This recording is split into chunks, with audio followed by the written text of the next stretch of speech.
Logic is the foundation of all reasoning, and every area of rational inquiry presupposes logic, from the law and medicine to business and engineering. Without logic, you wouldn't have an iPod or a cell phone, let alone the computer science and mathematics that logic makes possible. In this logic course, students will learn the formal principles that underlie our everyday reasoning, at least when you're being rational. Where formal logic explores a formal system, the practical reasoning course examines the informal principles that we use in everyday life. Students who take this course can expect to become more critical thinkers, and as a result will gain enormous benefit if they're considering a career in law or medicine or any graduate program for that matter. So Introduction to Philosophy is a course about the sort of biggest questions of philosophy. The way that I've designed it to go online is by breaking it into 7 chapters that are sort of topical units. They're things like whether God exists, how do you know what's right and wrong? What is justice? What does it take to make a good state? What is a good law? Should I believe that ethics only come from some deity, or should I believe that ethics come from just people? Are they relative to cultures? Are they just something that we've made up? And sort of what's the general value of philosophy. And so it's to sort of give an overview to students of what is philosophy about, what are the main branches of philosophy, what does each of those main branches of philosophy cover, what do they talk about, what are the big questions that we want to ask. And we'll use lots of cases, international cases, domestic cases, anything we can get our hands on. And with the news these days, it's not that difficult to find business ethics questions.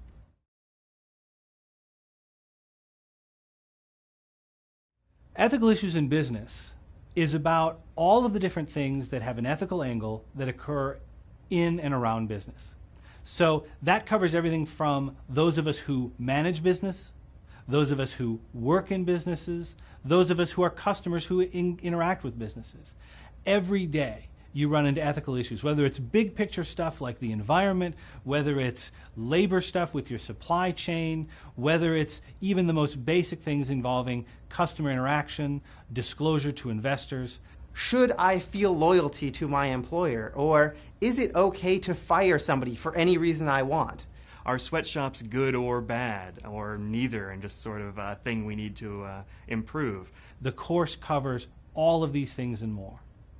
A lot of business students probably don't really think too much about ethics. They think about whether an action is legally permissible and whether it's profitable, but they don't think about whether it's ethically or morally okay to do. So we're really excited about the online course because one of the things we try to do is connect the big principles of ethics to the actual cases that people really encounter when they're in business.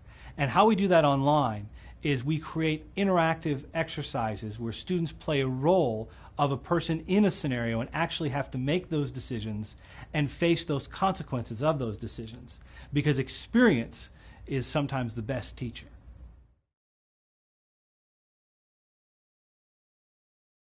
Contemporary Moral Problems is a course about the specific moral issues that sort of face young people today. So some of the issues there are, for example, ethics in advertising. So what are advertisements like? What are they trying to do? Are they trying to manipulate you? Is there anything wrong with that? Then there's a unit about drugs and alcohol, so about drinking and drinking age, about drug use and sports, whether athletes should be allowed to use performance-enhancing drugs, or whether that's right and wrong. There's a chapter about making medical decisions, so you have whether young people should be allowed to, and we're talking about legally minors, whether they should be allowed to make their own medical decisions, even if it's a life or death medical decision. You know, we can have this sort of sci-fi example of, you know, computer chips that you could implant in your brain to make you smarter. Would it be okay to do that? And then there's other chapters about technology and alienation. So whether things like Facebook and Twitter or Instagram make us closer together, or do they push us farther apart as friends and as citizens? Philosophy of Death and Dying is a course about the way people view death. And a lot of people think about death and they don't really know what to think about it. Some people think, well, they have a very clear idea. They say, oh, I'm going to heaven. Or they say, oh, nothing happens. It's over. You're done. There's nothing. And so we'll talk about whether that's bad, whether death is bad for you, whether you should be afraid of it.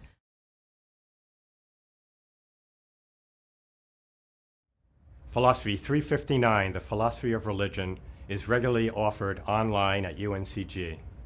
I've been teaching the course for several years. The first half of the course looks at the basic attributes of God.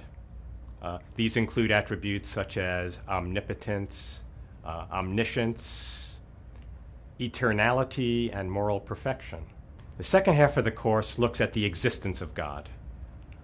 Here, we start out with the traditional proofs of the existence of God, including the argument from design, the cosmological argument, and the ontological argument. We then look at the role that religious experience plays in confirming or supporting the existence of God.